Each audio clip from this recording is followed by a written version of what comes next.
नमस्कार. माझं नाव पल्लवी. माझ्या चॅनलमध्ये तुम्हा सर्वांचे मनापासून स्वागत आहे. आज आपण अळूच्या पानांची चटणी तयार करूया. हे आमच्या बागेतले अळू आहेत. आजच्या पदार्थासाठी मी 7 ते 8 अळूची पाने घेतली आहेत. ही पाने स्वच्छ कापडाने पुसून घ्या. आता आपण ही पाने चिरूया. सगळ्यात आधी आपण या पानांचा देठाकडील भाग कापायचा आहे. यानंतर सगळी पाने बारीक चिरूया.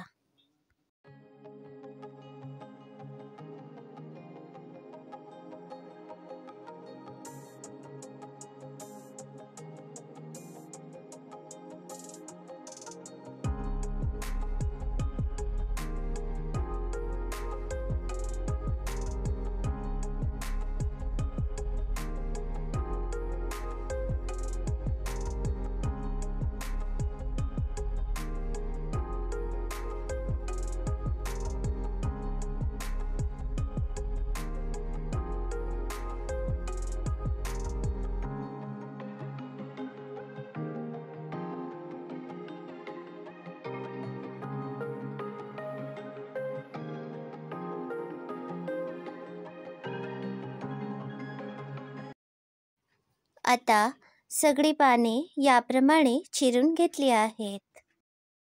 अर्धे पातेले पाणी घेतले आहे. यामध्ये ही चिरलेली अळूची पाने घालते. मोठ्या लिंबाच्या आकाराइतकी चिंच घालूया. हे पातेले गॅसवर ठेवले आहे. आता अळूची पाने चांगली शिजली आहेत.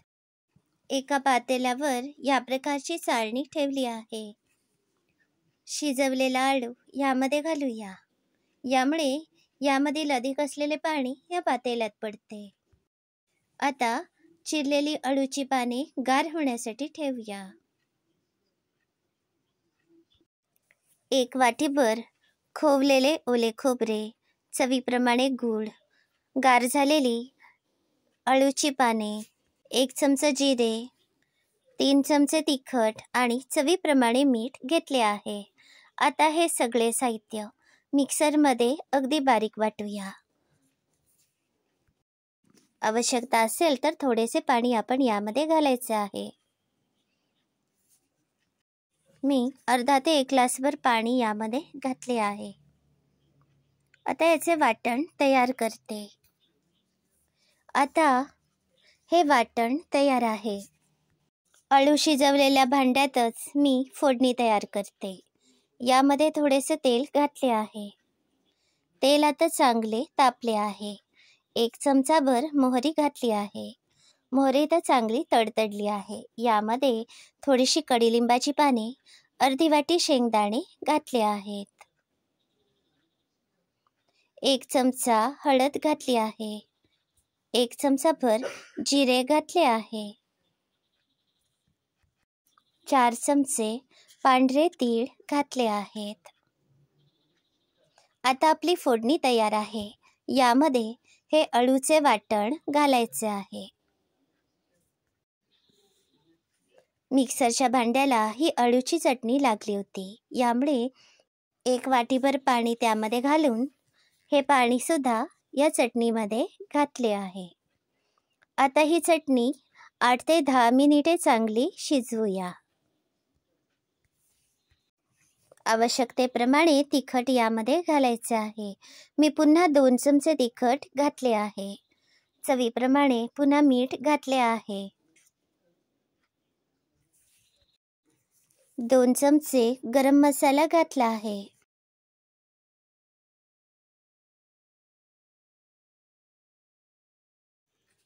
आता ही चटणी दाट होईपर्यंत शिजवूया.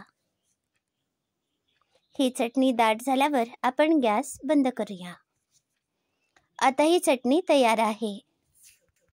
ही अळूची चटणी चवीला अगदी चविष्ट लागते.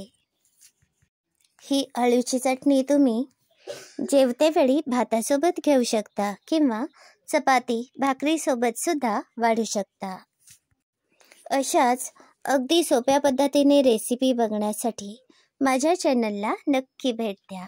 याबरोबरच माझे चॅनल सबस्क्राईब करा, शेअर करा. धन्यवाद.